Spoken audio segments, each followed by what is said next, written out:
So why don't we get started? Because I would love to give as much time as possible for today's presentation, our amazing keynote presentation with Dr. Carl Binder. Thank you so much for being here today. It's such a pleasure, and I'm so thankful from Phil Crowley introducing me to you, because it's such a wonderful opportunity to learn a very different part of our field that many of us work in the field of autism, and working in this area of systems and performance is really, really important for our practice. So Dr. Carl Binder began as a doctoral student in experimental psychology, and he attended Harvard University at the invitation of B.F. Skinner, whose writings had inspired him tremendously. And he spent the past 40 years bringing his incredible enthusiasm, which I love, for the behavior sciences into corporations, schools, public organizations all over the world. He is the founder of 4 consulting firms and the recipient of career awards from the American Psychological Association, International Society for Performance Improvement, and the Organizational Behavior Management Network. Prolific author and speaker that he is, and he believes that Performance Thinking Network is his best opportunity for making a contribution. His ability to synthesize information from multiple fields, communicate complex ideas in plain English, which is true because he's really talented in making things easy to understand. And he's making a difference with behavior science, bringing an intellectual and emotional spark plug to the Performance Thinking Network. And that's what inspired me to invite him today, and so that he can teach us such wonderful information. And without further ado, I present to you our incredible keynote speaker, Dr. Carl Binder. Thank you so much for being here today. Thank you, Deb. That's a very generous introduction. I appreciate it very much. Just one comment listening to that, and I know it's the bio, it's taken partly from the bio that I sent you guys, but it is true that when I read Skinner's work in 1968 or whatever, he inspired me. And I think all of us in this field, of applied behavior science, and whatever version of it or whatever area we're applying it. And of course, in this world, a lot of folks are working in the kind of ASD world, but whatever it is, we have a unique thing to offer to our species, to the earth, to whatever you want to call it. And so I feel compelled to, and to engage my colleagues and, for us all to kind of learn as much as we can and pass it on. So this is a new presentation. I sort of put this together for the first time for this conference, and it kind of summarizes observations that we've been making in terms of applying our work in the field of ABA and ABA organizations for a while. So let's get started with it. This is kind of the overview, which is that I want to talk a little bit just about some of the challenges that probably you will recognize, whether you're an individual contributor, one-person practice, or in a big organization or anything in between. So what are some of the challenges, at least as I and my colleagues have been looking into the applied behavior analysis world as really an industry or a field? And then I want to talk about this thing we call performance thinking, and we've named our company about it. And really the shift came from Tom Gilbert. It's a shift from a focus on behavior for its own sake to the valuable products of behavior that Gilbert called accomplishments. And then I want to give you a really high-level overview of this approach we have, because it's a real systematic approach to things. And then talk about all the different ways we think we can help, and we've observed our ability to help with ABA organizations in various ways, and then hopefully have some time for discussion. So I'm going to try not to be too long-winded, but there's a lot to cover here. So for starters, here's a way to summarize things. And I know there's a lot on this information on this slide, but if you're a small and growing ABA practice, maybe one location, one of the things that most of the folks that I've talked to say is, sometimes that's a really nice thing for the owners or the leaders of the organization. But what they discover is if they're not growing in many cases, a lot of their best people move on because they want more opportunities and so forth. So how do you keep your staff? The other thing in small organizations is that typically you got the folks that started it and they kind of do everything. And then you got some more people and they kind of do everything. And so the roles often are not very well defined. And sometimes people kind of burn out from that. And then, of course, as many of you have probably faced if you are in a smaller organization, there's a lot of overhead and insurance reimbursement and all of that. And so relatively speaking, for a small organization, sometimes that's pretty expensive. So those are some of the challenges that we've observed, at least as kind of half outsiders in this field. And then as you start to expand, and I suspect some of you have been in this place where you have a new program, you maybe have a new location, maybe a bunch of new locations.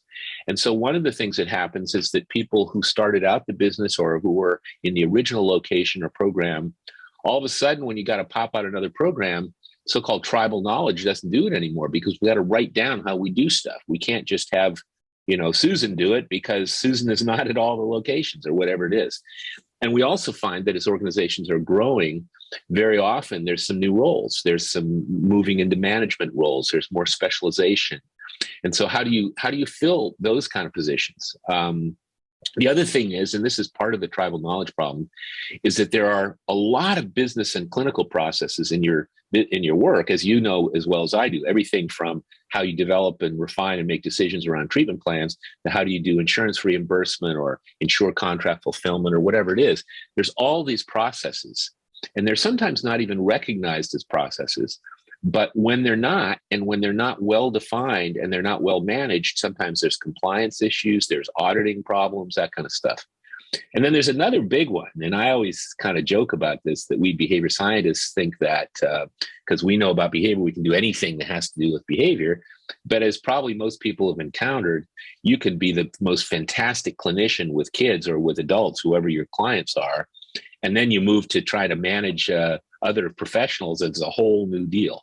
So the whole notion that clinicians need to become managers is really a new requirement for many people, and not everybody takes to it easily. And we don't usually have well-defined ways of getting people skilled at management and supervision. And some people don't even want to do it. And then you move into this place where people are growing rapidly. They've got a waiting list, and they're just scrambling to try to fill it. They're trying to bring on staff and so forth. And what we see there is, as these organizations grow, clinical supervision might start to suffer. You don't have the same core group of people in the beginning. You're hiring people. You may not have quite the bandwidth at the time to get them up to speed. And so there's some challenges around service quality and consistent quality. Staff turnover can start to be a problem, and maybe it is even from the beginning, but it's interesting because I've spent the last 40 years mostly working in big corporations. And in those companies, a 5 or 10% turnover rate per year is considered a big number. And so many ABA companies that I've known about or talked to people in, whether they're large or small, have like 40 or 50% turnover a year, which is really hard to sustain. And it's expensive. It costs you a lot. One of my colleagues, Kirsten Urich, estimates, I think, that it's worth about $5,000 each time you turn somebody over in terms of training them and developing them. And then, of course, you start to move into an environment where you don't just have one place, you got more facilities, you got more operations. And so that starts to become a thing, like how do you move into the operations and facilities management function? And then, of course, as probably everybody in this space knows, we've got investors coming in. We've got ambitious company owners who either themselves are beginning to acquire other ABA practices, or we've got private equity coming in and they're starting to grow by acquisition.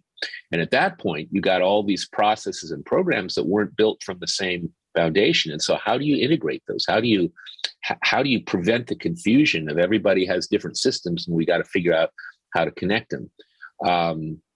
We have issues that have consistent implementation. We have challenges of employee engagement because, it's like, okay, well, now we're in this big organization and maybe people aren't as engaged with the owners as they were in the beginning, or maybe there's a different management style, but you start to have quality and employee retention issues. And, the other thing is that if you don't have consistent systems in place, again, there's multiple risks around compliance, around service quality, and so forth. And then, the really big ones basically tend to have these same issues in spades, in the sense that, for example, again, one of my colleagues who did sort of a back of the envelope analysis of one of the medium-sized ABA companies was showing that if you have processes that are inefficient, certain ones especially, it might be worth tens or hundreds of thousands of dollars a year in lost revenue or expenses that you might not need if you tightened up those processes. And often you start to get bureaucracy. You start to get what kind of amounts to layers of management that, may lower quality, may minimize, maybe move it from, a focus on the client to more of a spreadsheet exercise. And so then you may have quality issues, and you may have compliance and reimbursement issues. One of my colleagues in one of the larger organizations was telling me about the quote treatment plan debacle that they encountered last year, where basically their processes for developing, maintaining, revising treatment plans, it kind of wasn't very effective, and it put them at risk in audits. And then, of course, sometimes decisions, as you start to grow and become a significant, large, kind of financially driven organization, sometimes finance versus service quality drive decisions. So these are just some of the issues. And I don't know how familiar these are to you. I'm going to just poke into the chat room. It looks like mostly people are looking at codes and stuff, but these are some of the challenges that we've looked at. And so I'll come back to these a little bit later, but I want to talk about how I think these unique challenges, and they may not be entirely unique, but they are definitely characteristic of industries and businesses that are growing super fast. And I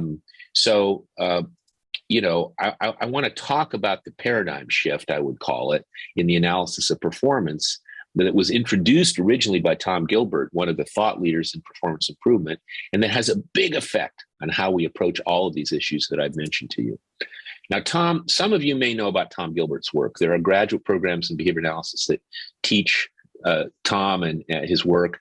He had a kind of a famous book, at least famous in some circles, called Human Competence, that was published in 1978. And we actually at ABAI a few years ago in 2018 celebrated 40 years of publication, because this book is still a big influencer of a lot of people. And Tom was a kind of an iconoclast. I had the good fortune of sort of informally being mentored by him, and I got to know him a bit. And he liked to poke people in the eye. He was a troublemaker. He liked to raise, good trouble, as John Lewis used to say. And he started out really in the program learning world, and it was a postdoc for a short time with Skinner at Harvard. But he wound up being one of the pioneers in the field that became known as performance improvement, which eventually formed an organization called the International Society for Performance Improvement, which sort of was a different strain or a different branch from OBM in the ABAI world. And so anyway, this quotation was a little bit of a, challenging to people. He said, in the great cult of behavior, and he didn't mean behaviorists, he meant leaders, managers, trainers, everybody that's trying to help people perform. He says, in the great cult of behavior, behavior itself is viewed as an end rather than as a means to an end. But we must enable people to produce accomplishments, the valuable products of behavior. Now, this may seem, oh, of course, that makes sense, but this is earth-shaking, because when you look at some performance, whether it's of an individual or a process or a team, the difference between starting out by looking at behavior versus the valuable products of behavior that make a difference is very significant. And so I want to sort of play that out a little bit as we go forward here and show you the ramifications of that. I coined the term, the word accomplishments has been around for a long time since Tom coined it. And a lot of people, both in the organizational behavior management world and also in the sort of International Society for Performance Improvement world, use it. But if you look in the literature about what people mean by the word accomplishments, it's quite variable. Sometimes it's big business results, big organizational results. Sometimes it's the completion of behavior. Sometimes it's different things. And it's really kind of poorly defined in many, many cases. So we coined the phrase work outputs. And I'll tell you a lot more about that, but we want to be sure it's countable. We want to have a unit of analysis that we can count. So going forward into some of these slides, you'll see the phrase work outputs, and we mean the same thing as accomplishments, except we have a fairly precise definition of it. Now, the thing is, OBM, or Organizational Behavior Management, and I was thinking this morning that I was doing this work in some ways before it was called OBM. It used to be called Performance Management back in the 70s when I started to get involved. But, if you think about it, in a process, whether it's a treatment plan process or a reimbursement process or whatever, What's really important are the accomplishments that are produced, the decisions, the documents, the relationships.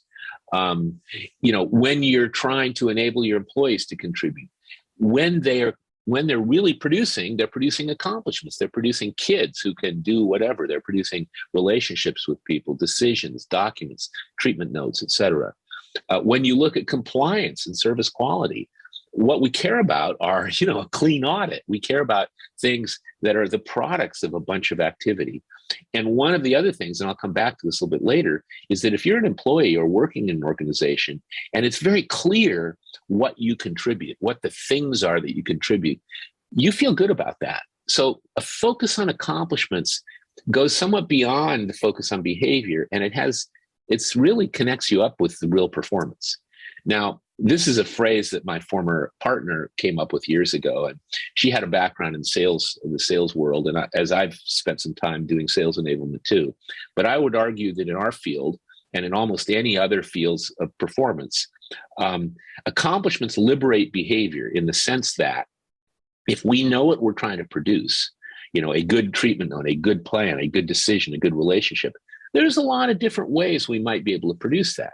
Now, if we're in a nuclear plant, or if we want to be sure we're within ethical guidelines, let's say in ABA, of course, there's some behavior we don't want to have happen.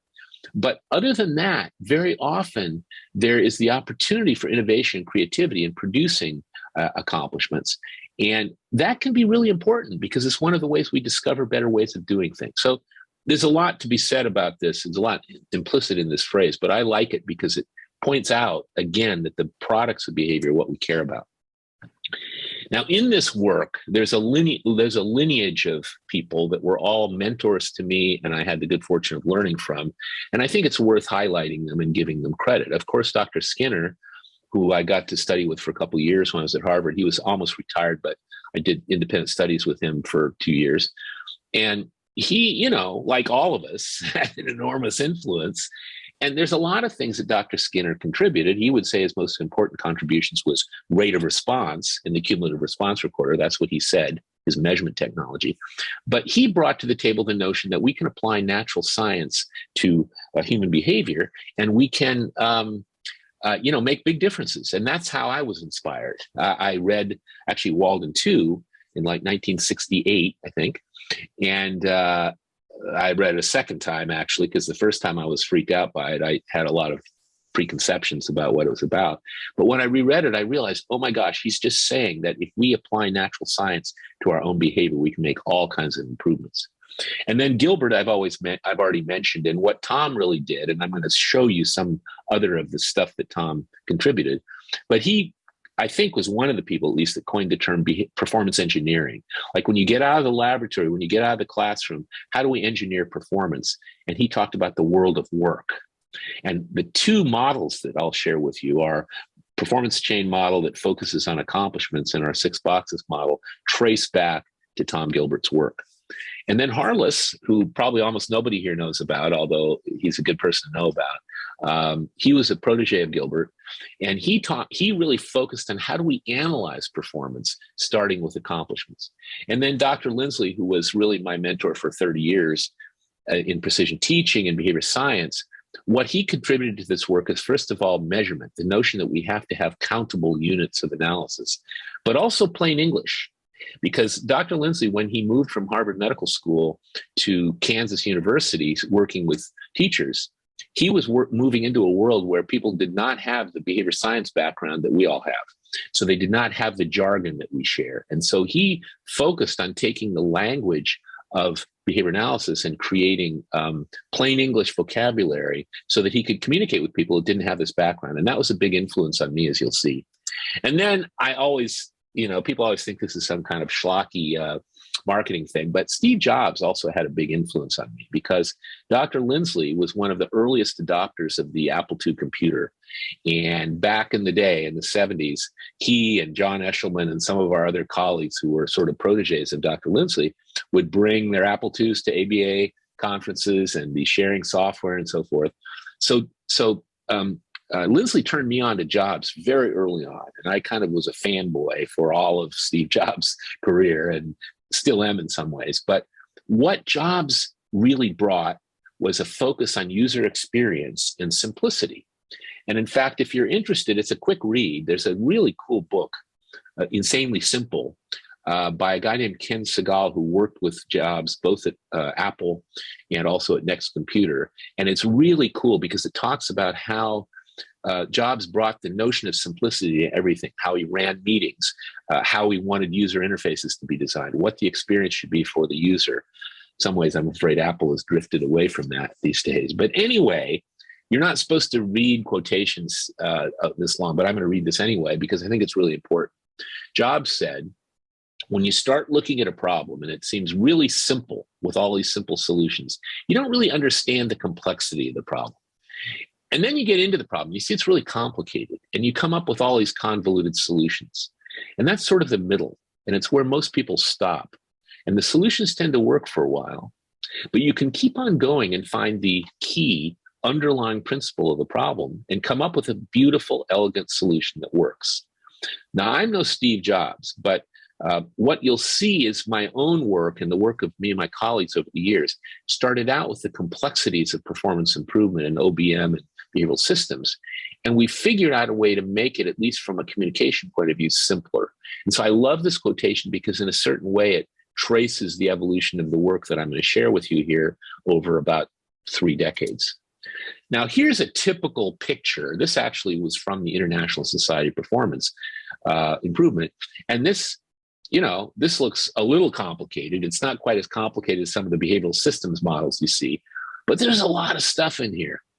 And so for us nerds, for those of us who love, behavior science and methodologies and all that, this is cool. This is like everything you could imagine. And I've sometimes referred to this particular picture, which used to be on the website of the International Society for Performance Improvement, as the everything, including the kitchen sink approach to performance improvement.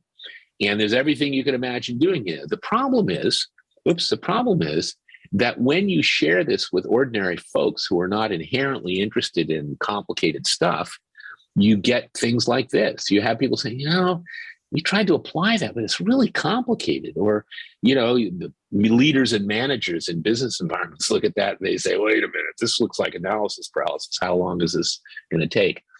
It's just a big soup. I mean, those are kinds of phrases that people that I listened to for years as I got into the field of performance improvement. And what it meant was that within a small circle of us kind of nerds who love this stuff, it was wonderful.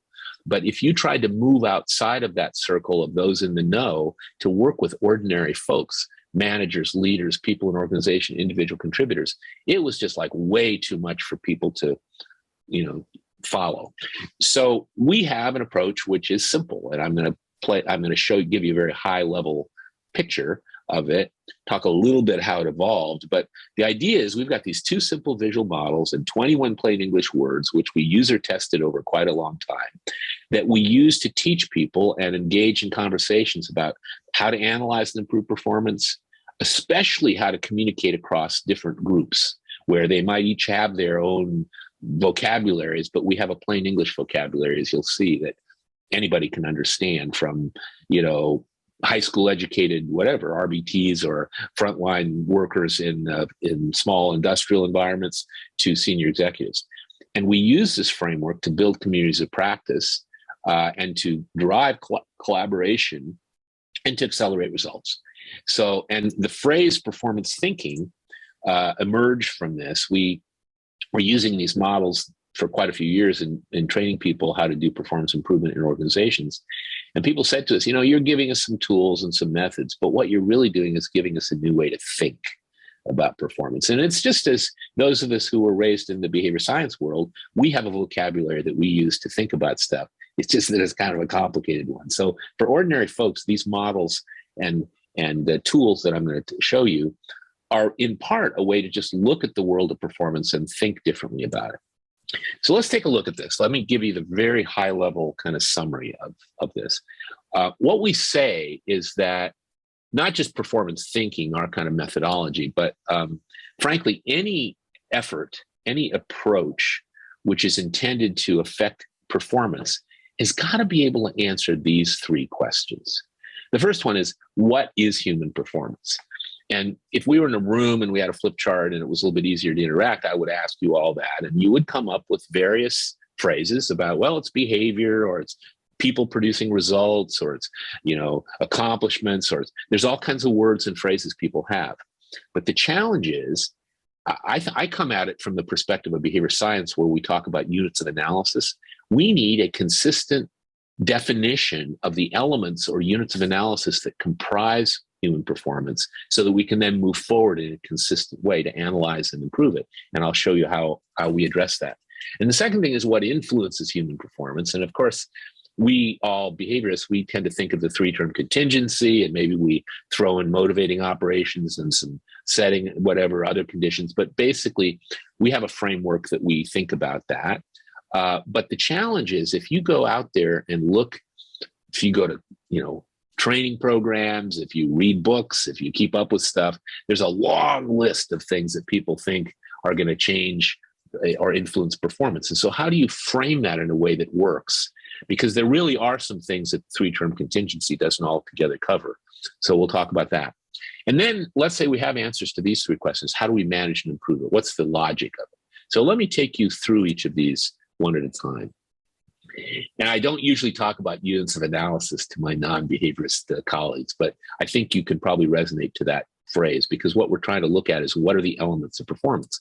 And I love athletic examples of performance, which I'm about to show you. But what we say, to sort of tell you the answer before I unpack it, is that human performance has three elements. It's behavior, of course, that produce work outputs or accomplishments that are valuable to the extent that they contribute to organizational results. So as I say, I like athletic models, and this young lady is known as the soccer girl in some of our client organizations, and there are stories, fictional stories about her. But if this were animated, you'd see she's behaving. She's kicking the ball, right? Now, what's she trying to do? Well, ultimately, she's trying to get a goal, the ball in the net. And she might be kicking the ball so one of her colleagues can head it into the net or kick it someplace else. But ultimately, she and her team are trying to get, that's the accomplishment, the work output, the ball in the net. And why do they care about that? Well, they care about it because it contributes to the score. And, for example, if they're a professional football or soccer team, like our Seattle Sounders, for example, then it's really a business or organizational result. But even if it's just a game in the park, you can at least by analogy say the organizational result, the team result, is to score and to win the game. Now, we have fairly precise ways to look at these things. We say that behavior, and I think everybody here would agree, is an action. And we insist on people using verbs to describe those, whether it's inner behavior or covert behavior or overt behavior. It's an action. It's something we do. And work outputs are things. They're not just the completion of behavior, they're the things that the behavior produces. And we say they're countable nouns. They're widgets, they're deliverables, they're et cetera. And I'll show you some examples of those. And then organizational results are things like, on the business side might be revenue or cash reserves. On the clinical side, they might be student progress, or they might be employee engagement or client satisfaction, or those are the kinds of things that are ways to think about the success of the whole organization. So this way of thinking leads us to our first model that we call the performance chain. And we say that this simple model sort of depicts how behavior produces organizational results. And we say, well, first of all, let's start with the end in mind. Like, what are some of the things you care about as indicators of the success for the whole organization? So my bet is that most of you can recognize some of these things. I like funding diversity is a great example. I learned that one from years ago, actually, from Brett Denovi, who was focused a lot on being sure you got a lot of clients, because if you've got one source of funding and they go away, you're in deep trouble. But these are just examples of things that you maybe measure, or you maybe don't, but they are things where you say, how's the organization doing? These are results that reflect that. So we know this is why we're doing a project or having a business, or clinical supervisor is trying to improve the performance of the people she's supervising, whatever it is, somehow because it's contributing to one or more of these kinds of things. So then once we are clear about why we're doing stuff, then we say, okay, let's look at whatever the hunk of performance is that we're concerned about, whether it's the performance of an individual or a team or a process or a whole department or a program. We say, what are the work outputs or accomplishments? So there are concrete ones like deliverables, documents. In manufacturing, it might be widgets, but in our world, there's probably a lot of deliverables are things like program materials and treatment plans and such. But there's also a lot of other less concrete ones.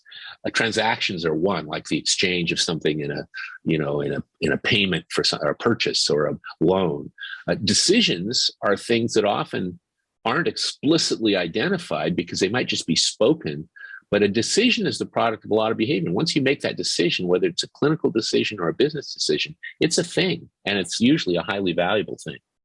Milestones and progress indicators, those are things, words that we use to refer to the kinds of outputs that occur in sequence in processes of various kinds. Relationships, we have a YouTube channel, and our most popular webinar that's up there is one that's about relationships as valuable accomplishments. Because as you know, I'm sure, relationships with your client, with parents, from a business point of view, relationships with insurance folks, et cetera, those are extremely important things that you work to develop, establish, and maintain. Changes or innovations are things like new programs, new ideas, improved processes. Products of communication are a tricky one because a lot of times people think, well, meetings and phone calls and training are accomplishments. And we say, no, they're not. They're activities. What does the phone call produce? Oh, a decision, a new relationship, an appointment. What does the presentation produce? Well, people clapping or coming up to me with business cards, or people who can now do something they couldn't do before. So we look at the end of the communication behavior and we say, what does it produce of value? And then solutions or answers. And then, of course, as professionals, as both clinical professionals, but also as managers, one of our biggest outputs is people who can do or produce something. A student who can now meet an objective. It does meet an objective and can now do something she or he couldn't do before. Or a staff person who is now able to, let's say, produce a good treatment plan, et cetera. So those are work outputs, and those are the kinds of things we look at when we're analyzing a hunk of performance. Once we know what those are, it is dramatically easier to figure out what the critical behavior is for producing those, because what we know is that, if you just say behavior for its own sake, if you just start with behavior, there's all kinds of behavior that we can focus on. But especially in an organization, whether that organization is a classroom or a program or a whole company, what we really want is the behavior that produces those valuable outputs. And by defining the outputs first, we can get much crisper and clearer about what people need to do. And we can also look at people who are exceptionally good at producing those outputs, and we can say, what do they do that's a little bit different than the average people? And that's what Tom Gilbert called exemplary behavior.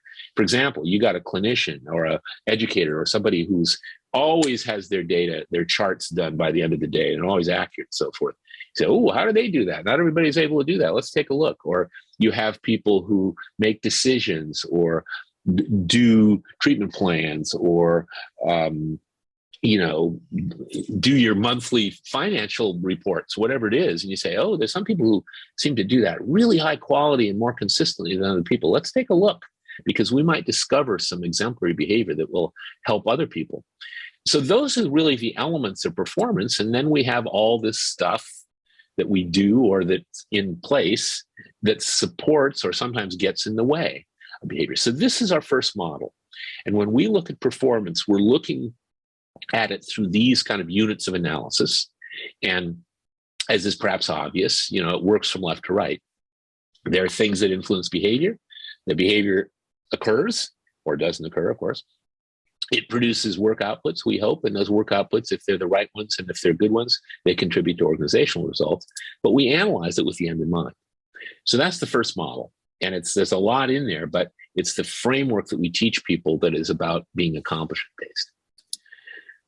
So, one of the questions you might ask, and we spend whole programs on teaching people this, but if you're looking for work outputs, if you're saying, okay, well, how do I find these work outputs in my organization? There's really 3 levels we can do it. Now, this is what's called an organization map or organizational relationship map. It happens to be of a fairly large ABA organization on the West Coast. And this is something that our late colleague Gary Rumler taught us to do, and some other folks. And this is a giant picture of a whole organization. And so everything within the gray box are the departments and functions within the organization. And then in the boxes around it, they're, customers, their suppliers, their et cetera, et cetera. So this is a really big picture. And if you're working with a whole organization, I'm working, for example, with the CDC now on vaccination processes in the Ukraine. And when you're looking at a whole organization and system, you might want to start at this level to understand how the machine works, but then drill down into it, because inside of this picture, there are things that departments and individuals deliver, and those are the outputs. I don't spend that much time at this level, because I'm mostly working with multinational big companies, and I don't usually work with a CEO. I'm usually working with a function. But this is one level. The next level that we tend to work a lot at is the process level. And this is a very simple process that's designed to produce a content specification document in a high-tech environment. And there are three performers. There's the author, there's the approver, and there's the editor. And in the boxes, you will see there's descriptions of behavior. But what happens is that behavior delivers outputs. So, when we look at a process, it can be any process. And for example, a treatment plan development or a revision or a reimbursement process, we're saying, what are all the steps in it?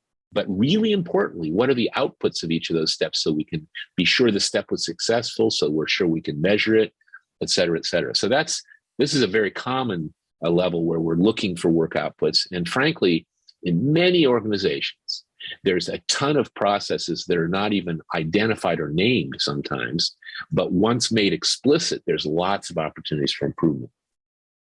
And then finally, at the individual level, this is not from our ABA field, of course. I'll show you some examples from ABA, but here's what we call an individual performance map. And so you have this role, the sales director, and the sales director delivers things to the customers of that, whether they're internal or external. The sales director delivers some stuff to the senior account manager, the customer service team, to the VP of sales. And these are the outputs. So this is a tool that's very nice, because when you define a role or even an individual and you say, well, who do you deliver stuff to? And then one at a time, you define those outputs. It's a really crisp way to sort of understand what somebody's performance is.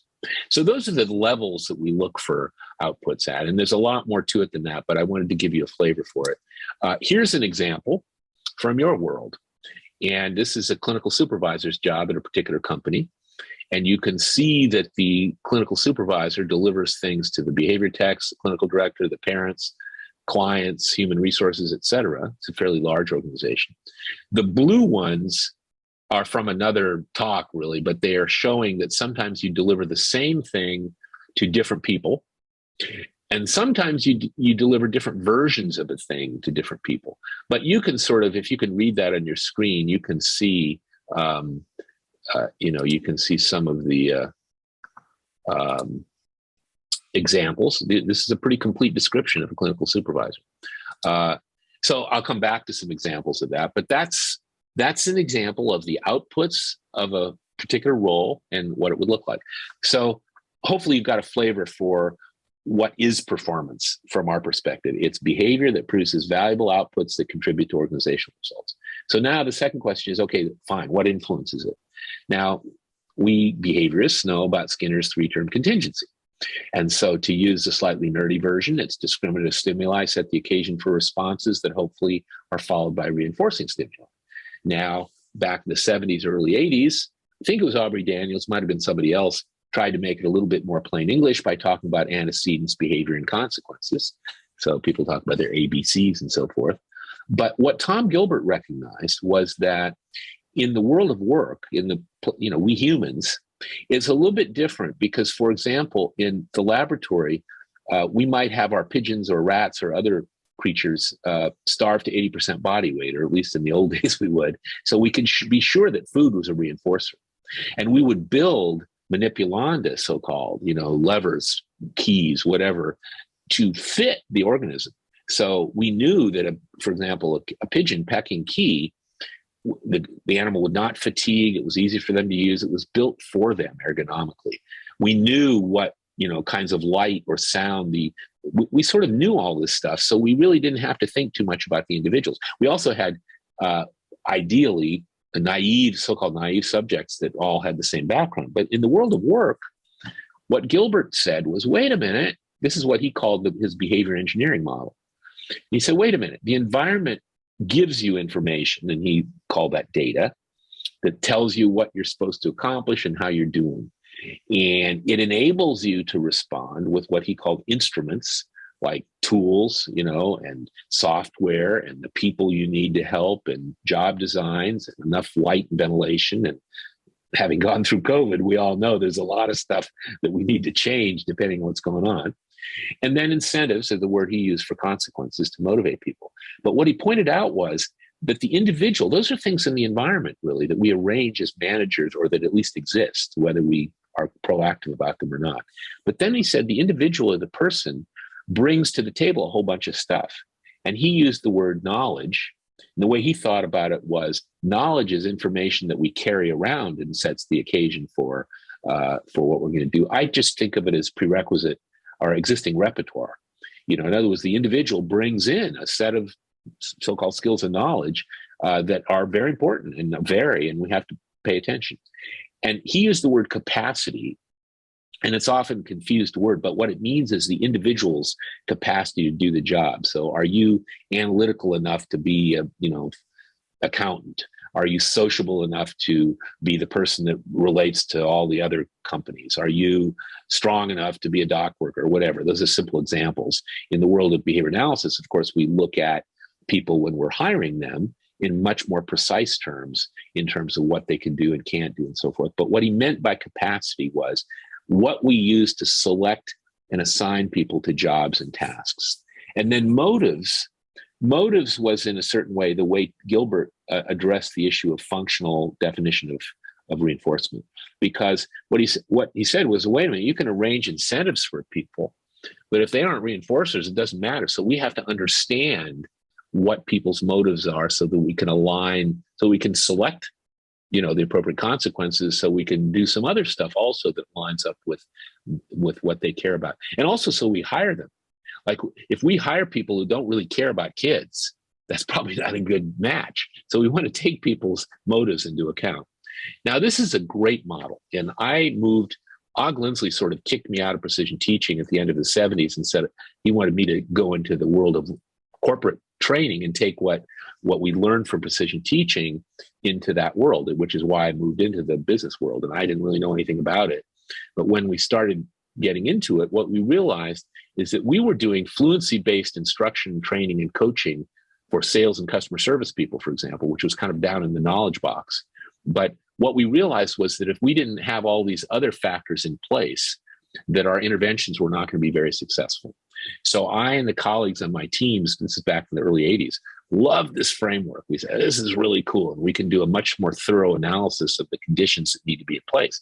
But the trouble is when we shared this with our clients, when we were trying to engage and collaborate with our clients who were not, nerds, were not inherently interested in this language, they'd say, well, what do you mean by data? Is that like spreadsheets or databases? Or what is that, or instruments? What's that, an ohm meter or personality test? The words didn't work for them. They were clever from Tom's point of view, one word for each cell and all that, but they really didn't work very well. So in the midst of, and people would have misunderstandings, let's put it that way. So in the middle of the 80s, I started tweaking the language. And I spent about 3 years trying different words and phrases for these cells. And I finally arrived at this. And we didn't yet call it the 6 boxes model. That's interesting. There's a typo in the thing there. There's not supposed to be a semicolon. But anyway, when we had this language, when I knew it worked, was I would share this with people and they would very quickly be able to use it in simple ways and not make category errors. So it was literally user tested. And so we talk about expectations and feedback, like what is the information that clarifies what you're supposed to do and produce, and how do you know how you're doing? And then tools and resources are all the things in the environment, not just the physical things, the software, the tools, the job design, the workflow, the having people to help you if needed. all those things that enable you to perform as you work, as you perform. And then consequences and incentives. Incentives are typically consequences that we know about in advance. Like if you do this, this will happen. Consequences may be ones that just happen, like natural consequences. For example, when you see a kid able to, get dressed or have a conversation for the first time, this is a natural consequence that's really exciting to a clinician that cares about it. But there's also unintended negative consequences sometimes. So we use that phrase consequences and incentives, and it does a pretty good job for communicating that. And then on the bottom row, people bring skills and knowledge to the table, or they need them, and we have to assess that.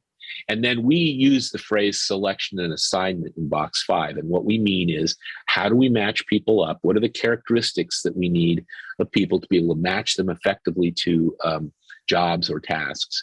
And motives and preferences is where we went with that one. So this is the language that we developed. And I used it for a number of years, and I would always talk about Tom Gilbert. But I said, it's not exactly Tom's language anymore, so I'm not sure what we should call it. And I was working at Dun & Bradstreet at one point, and then I had this kind of wily vice president of sales training. He's in the back of the room, and I was kind of stumbling over this a little bit. It was like 1990 or something like that. And Tom just says, you always talk about those boxes. Why don't you just call it the 6 boxes? So we did, and we actually ultimately trademarked it because it means, in copyright, it means it's a very specific model. So that's how we think about the variables that affect the what we call behavior influences. And in 40 years, both with my background in behavior science and now with a lot of experience with people, I've never found any factor that influences performance that can't either fit into one of these cells or relationships between them. And so, for example, we can now flesh out, like if you're trying to optimize performance, these are the things that probably ought to be in place. And these are more details about each of those cells. Or if we got a problem with performance, these are all the things that can go wrong. And so we can do an analysis of what's the problem. And so we can begin to flesh this thing out in a way that's really robust and very helpful. So that's what we say the answer to what influences performance is. So, okay, fine. So you got these 2 models. Now what? What do we do with them? And so we have a thing that we call performance improvement logic. And I think it just makes sense. I don't think this is not rocket science, as they say. We start wanting to be sure whether we're working with a clinical, as a clinical supervisor or working at some high level or in between. We say, what organizational results is what we would say probably in the ABA world, because it isn't all about business. But what are the organizational results we're talking about here? What's at stake here? Once we know that, then we say, okay, what are the work outputs that are involved in this hunk of performance for this individual or process or team, or whatever? And how do they contribute to business results? Again, are we sure there's a connection there? And then we say, okay, now let's take a look at the behavior. We can use task analysis. We can observe competent performers. We can look at exemplary performers. But what we're doing now is identify the behavior that actually produces those work outputs. And some of that, by the way, is inner behavior of thoughts and what you're looking at and stuff. And we try to figure that out as well. Once you have those 3 things identified, now you can measure. You can measure more than behavior. As you all know, it's very important to measure behavior, but it's expensive, especially in the context of an organization rather than when you're sitting down with a client. You can do it selectively. You do it to diagnose when things are going wrong. You give it to do feedback, but you can't always do it easily. And business results or organizational results, it's important to measure, but we often don't get data very often. We get them maybe quarterly or monthly. But work outputs we can count. Good treatment plans, good session notes, good decisions, good program materials, good relationships. Those are all countable things.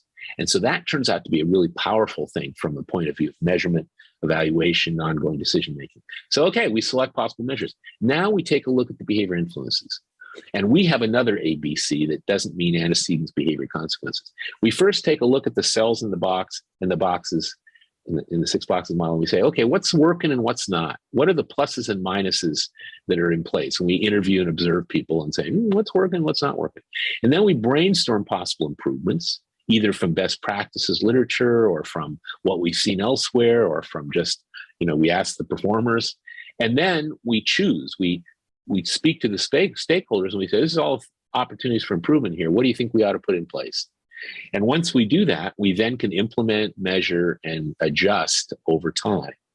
Now, the other thing we do, and it's not really step 7, but because of the plain Englishness of this language, we can usually start using this language early on and nobody thinks that we're doing some kind of jargon thing. And so we begin to establish a way to communicate easily with people about performance.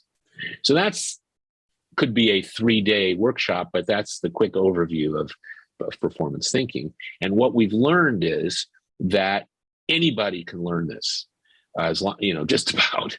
And, whatever your level is, whatever your function is. And one of the cool things, especially in some of the big organizations that we work in, where there's often silos between different groups, they don't really communicate or use the same language, we can begin to share this language across a whole company, not just for performance improvement people or training people or whatever, but for everybody.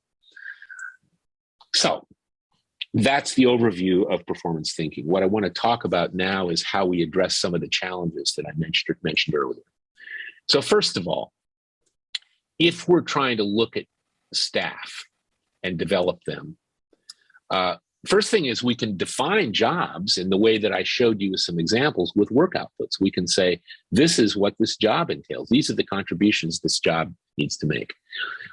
Once we do that, we can use that as a basis for hiring people. We can do behavioral interviews. We can even do performance evaluations. We can say, well, take a look at this treatment plan, see if you can improve it. Or what about this clinical note? Is this any good? Or what about this decision? Or, et cetera. We can then onboard people. We can say, what do you need to produce fluently, competently, in the first 6 weeks, in the first however long? We can begin to onboard people. We can develop and build our training around work outputs so that this training is not involved, not the objectives of training are not behavior. They're at the end of this training, you'll be able to produce X, whatever it is.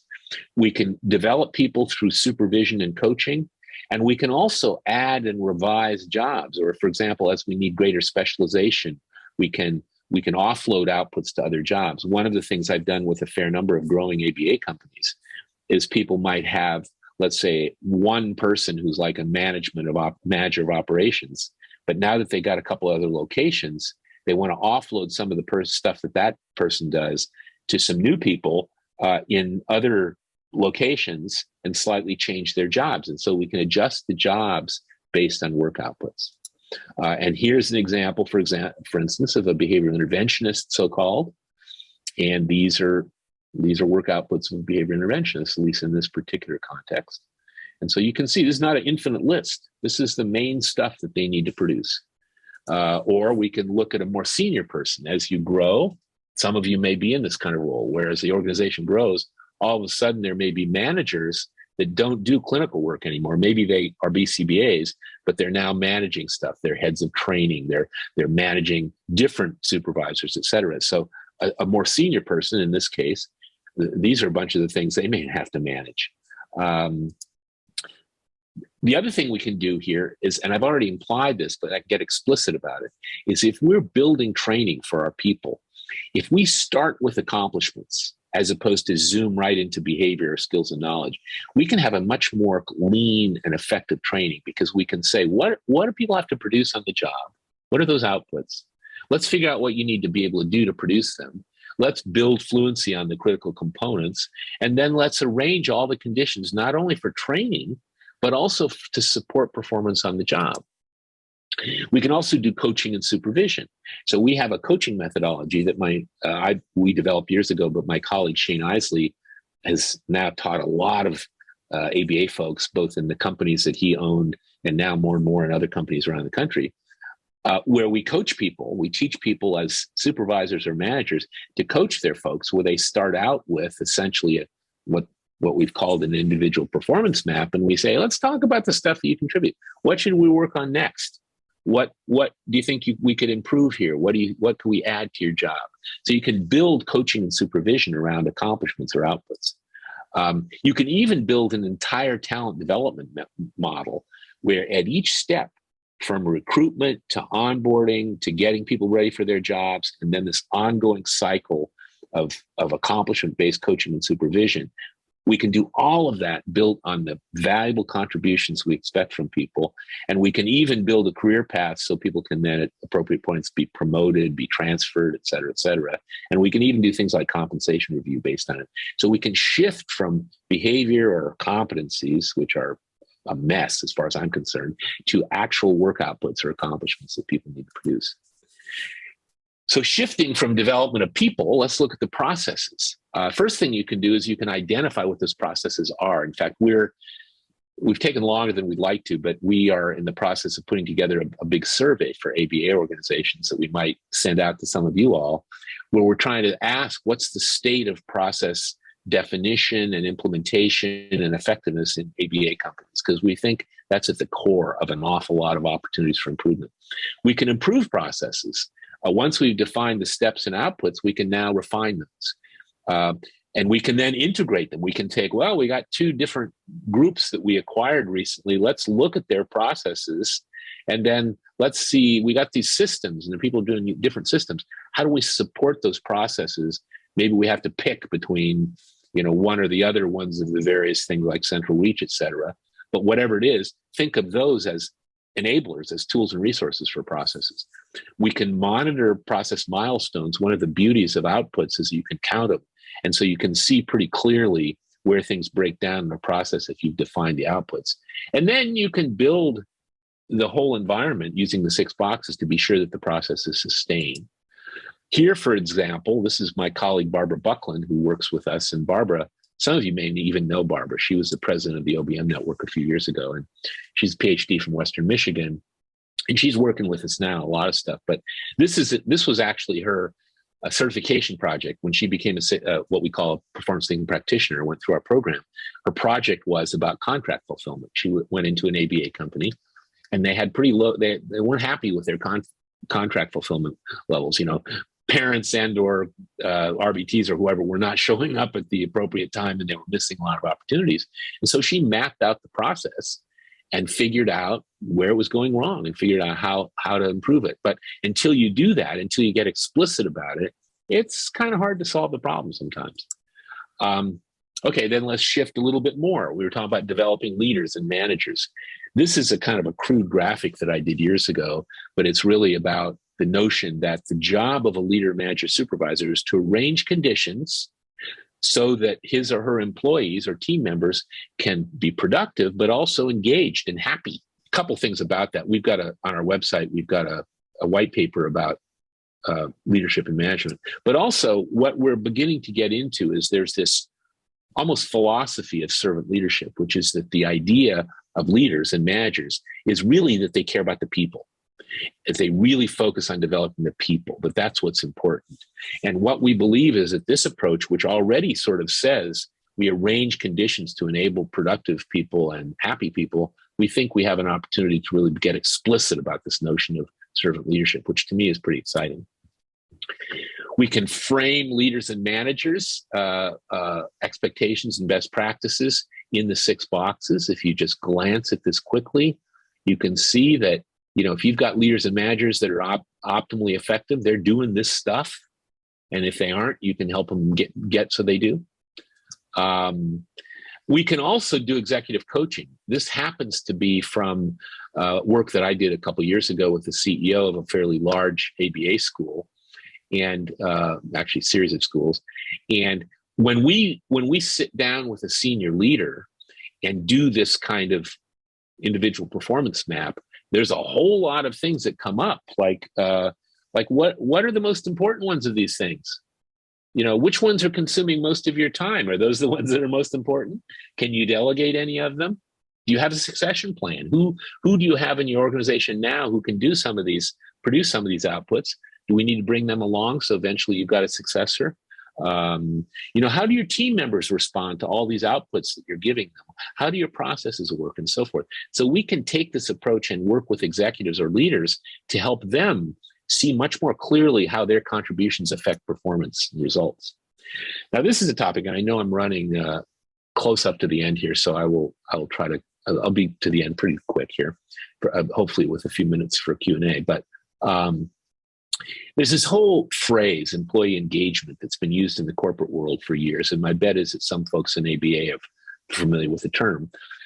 Years and years ago, what we realized was, and the reason we kept the word attitude in box 6 is because what we recognized is that if we arrange the conditions in the cells of this model for an individual or a team that are positive and aligned, that if people really know what the expectations are and it's very clear, not confusing, if they're getting fairly consistent feedback with more positives than correctives, if we give them good tools and resources and processes and stuff, if we arrange consequences, but from my point of view, mostly if we arrange everything else so people make contact with a natural payoff, if we be sure they have the right skills and knowledge and we put them in a good job, they're going to be happy campers and they're going to be productive. But if this stuff is out of alignment, not always positive, confusing, conflicting, they're not. So we've known this for a really long time, but and we've known it basically, really, if you think about it, based on just behavior science. You know, Skinner's comment to Og Lindsley when Og came to him when he was a graduate student and said, you know, this animal is not behaving the way that it did in that study. And Dr. Skinner just said, well, the organism is always right. You know, the organism behavior is lawful. And so I love the one just below it. We share that second quotation with some of our non-behaviorist colleagues. You know, when a flower doesn't bloom, you fix the environment which it grows, not the flower. So if you think about optimizing people's productivity and their engagement, it's about what can we do for the environment.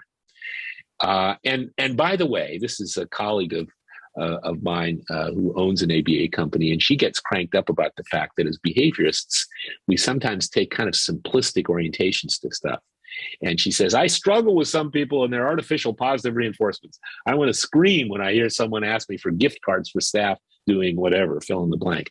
And her point is that it's not just about arranging, you know, reinforcements. It's a bigger system than that.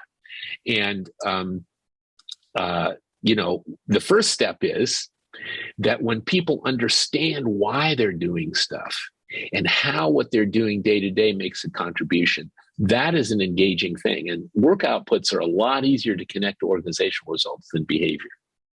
And then there's more to it.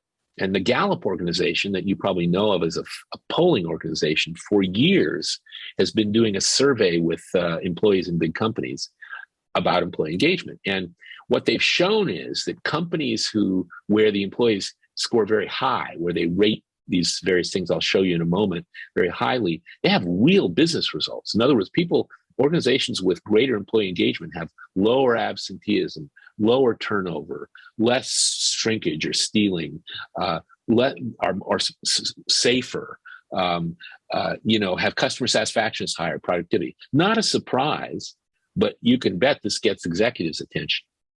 Now, this is the survey. And all people do on this survey is they rate to what extent each of these things is true from 1 to 5. I know what is expected of me of work. I have the materials and equipment I need.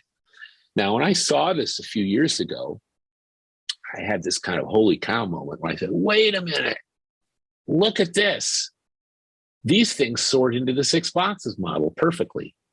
And what we realized was that this model provides a framework. If you work as managers or leaders or supervisors in your organization, to continuously arrange these conditions across the cells of this model to be positive and aligned, you're going to get highly motivated, highly engaged, happy people. And in fact, one of our colleagues and friend and client at this point, but she has a sort of multiple companies in Florida. And Karen White Reed. And she said to us, she came to us years ago and went through our coaching program and then sent a bunch of her staff people through our practitioner program. So they started to learn this approach. And she was at our summer institute a few years ago. And I had heard through the grapevine that she said, this, you know, your work saved my company. And I frankly thought that had to be an overstatement. So I said, Karen, what do you mean by that? And she said, look, this approach had a measurable impact on my company. Our staff retention rate has increased immensely. New applicants report to us that they hear we're the preferred place to work. Employee satisfaction and engagement have increased as well. It helped us move from being a struggling company to one with tools to overcome any performance obstacle successfully. And so what it is that she says she and her leadership team and more everybody in her organization, when they look at some opportunity for improvement, first they're looking at the accomplishments that are needed, and then they're looking at the 6 boxes framework as a way to optimize performance. And so this is at least her testimonial about the impact it had. If you're interested in organizational culture, which I know a lot of our colleagues are, you can, in our resource library, I don't have time to go into it now, but there's at performancethinking.com or 6boxes.com. This is an article I published a few years ago in JOBM that shows how if you take performance and define it with the performance chain, you can then lay the values of your organization over that and understand how to set expectations for people. So we don't have time to deal with that right now. But so to summarize then, let's go back to these problems. So you're a small company. So first of all, define and support your job titles. Do that that individual performance map thing and figure out what the job titles are actually responsible for in terms of their contributions to their work outputs. And then add work outputs to jobs to build career paths so your people do have ways to grow. And then especially in the processes that are high risk, like insurance reimbursement and clinical treatment plans and so forth, really define these processes so you can get them right, just as a starting place. And then when you start to pop out new locations or programs, document more of the processes so that you can get them consistently executed and put conditions in place to have them executed. As you grow, you may begin to develop specialized roles. So you can, again, build those in terms of the outputs that role is responsible for. You can optimize processes. You can get rid of the waste. You can increase the quality. And you can also begin to teach your clinicians to coach and manage and supervise, focused on the contributions they expect from the people they're supervising. And then when you're in a rapid growth moment, phase, you really need your supervision to be effective because you're starting to bring in new people, new teams. So really focus on quality work outputs, decisions, treatment plans, session notes, the behavior needed to produce kids who can do whatever it is, et cetera. And really try to optimize those 6 boxes so you got happy and productive people, and then begin to define some of your growing management and operational roles in terms of work outputs. When you grow by acquisition, you got really big challenges because everybody does stuff a little bit differently. So begin to look at how the different organizations set expectations, provide feedback, offer tools, recognize good performance, et cetera, and begin to take the best of each and integrate them into the 6 boxes. Really look at your processes. Don't just say, we're going to connect up all of our systems. Say, what are the processes that we're trying to support here? And then let's use the systems to support them rather than starting with the systems, which sometimes will back you into a corner. And then monitor and continuously improve how the 6 boxes are working for people. Ask people, how's it going for you? What's happening? You getting clear expectations, blah, blah, blah. And then finally, when you get really big, all of these things apply. And it's really about driving efficiency and effectiveness and also employee engagement. So we think that this focus on accomplishments really offers a lot of levers for people in this business. And these are my closest colleagues in this work. Barbara's been working with us for quite a while. Shane Isley, some of you might know, he's a wonderful behavior analyst. He went to the University of North Texas years ago and studied with Shala Lai and Jesus Rosales and others, and really is good in the work with people on the spectrum. But then he also got an OBM master's degree, owned a couple of companies, and now he's full-time consulting to OBM companies, ABA companies. And then Kirsten Urich is kind of from your neck of the woods. You might know Kirsten a little bit. She's a co-author with Rick Cabine of the Precision Teaching book. She used to run I'm skipping the name. You know the name anyway, school. So she's experienced both as a leader and also as a consultant. So I'm afraid I took too much time than I was supposed to here. No, the good thing is that we're going into lunch and I kind of planned it that way. So okay, if all right. you want to do questions and answers, people can stick around. I'm happy to do that. Yeah. And, no worries at all. Good deal. Well, by the way, this is kind of the shameless commerce part, and I don't really mean to be too shameless commercey about it, but these are all free things. Like you can go to our website and there's a lot of stuff including a resource library with articles, and you don't have to even give us your email address if you don't want to.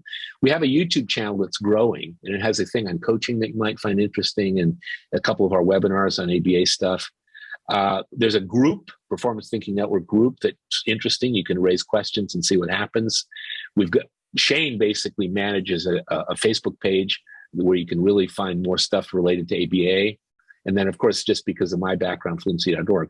And the programs we've got the performance consulting program coming up in early January. It's an open one. And we also have a little bit later January, a coaching one. So that's the end of my shameless commerce bit, but just want to be sure you guys knew about this stuff. So questions, comments in the chat box. Thank you, Monica. I appreciate that. Yeah, my phone, my text, I'm getting blown up here by everybody. It was just such a wonderful explanation of the problems that we're all having with our new agencies, our startup agencies, just systemically. So this is just so wonderful, which is why I knew that when you came to present, my personal staff, and I know my colleagues would really enjoy this presentation. So just to check with what you just said, Deb, you think we got the list of those problems or challenges reasonably down? Is that a pretty good representation? My staff wanted to know if I had a bug in the building, and you've been just kind of designing the presentation. So really, yeah, I mean, I think it's definitely relevant. Yeah. Because we see this, it's been interesting to me as somebody who's worked in mostly big corporations, a few smaller companies, but mostly, giant ones like Microsoft and Genentech and, et cetera, Oracle and insurance companies, et cetera, to see in the ABA world, which even though I'm not in that industry anymore, I have all these friends and colleagues there, and I pay pretty close attention to watch the evolution of this over the years and to see that in this fast growth environment where companies they either make a decision to sort of stay a boutique company and they manage it effectively, or they do sort of what you have, which is you've got a nice kind of unique set of things. But so many of people are going through these stages of growth, and at every point, there's these potential kind of landmines. So I'm glad I got it sort of right, more or less. It's like building a house without a foundation, right? You have to have that foundation or it just comes toppling down. And sometimes that's how we feel when many of us are expanding or acquiring, for sure. So I think people are more involved with trying to be sure they get their CEU. Oh, well, so one of the things that you and I had discussed is talking about, doing this further, doing more comprehensive training. Those are things that I still want to discuss with some of the people attending and in our area. So obviously this was an overview, which, you and I spoke about. There is a lot more detail that goes into this and understanding, and there's, comprehensive certification and training. So I think it's amazing. So very, very excited. And thank you so much for being here.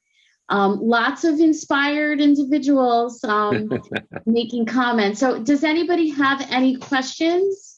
If you do, we'll probably sign off in a little bit. And by the way, notice my email down there. It's carlbinder@sixboxes.com. Feel free to email me at any time, because I'm really interested in helping. And following up on what you just said, Deb, I would love to work with you all regionally or in whatever way you think to do let's say one of our workshops or programs. But it is also true, even though most of the programs we do are in-house, we usually go into organizations and develop a team of, for example, one of the larger ABA companies came to me and said, can you help us develop our training and development group? And I said, no, but I'll help you become performance consultants. So they're beginning to integrate. They went through our practitioner program. And the coaching thing is a really powerful approach to supervision, which Shane offers periodically as an open program so anybody can show up. But of course, if you have a team of people who are, let's say managers who are trying to learn how to manage better and clinical supervisors who are trying to get better at that, the coaching program is really a cool way to approach that. And so we do this publicly, but I would love to collaborate with you all to do something also through you or through the regional organization. Yeah, for sure. Absolutely. We could definitely use the support here for sure. I'm just looking in the support. Q&A thing. Okay. Yeah. I mean, everyone's excited to further this. So that's definitely going to be our next conversation, is our next steps to getting you to give us a little bit more insight here. Well, One other thing I was going to add, Deb, which is that somebody asked in the earlier thing if this would be available. And I know you guys didn't record most of the sessions, but I think you recorded this one. yes, I'm happy if you want to do something with it, that's fine. But I'm also happy to put it on our YouTube channel or to make it available to people. So we can figure that out afterwards, but I'm happy to share this. Absolutely. Absolutely. That's what it's all about, training and educating. Okay, well, thank you. All right. Thank you so much. Thank you again for your time. And I look forward to touching base with you.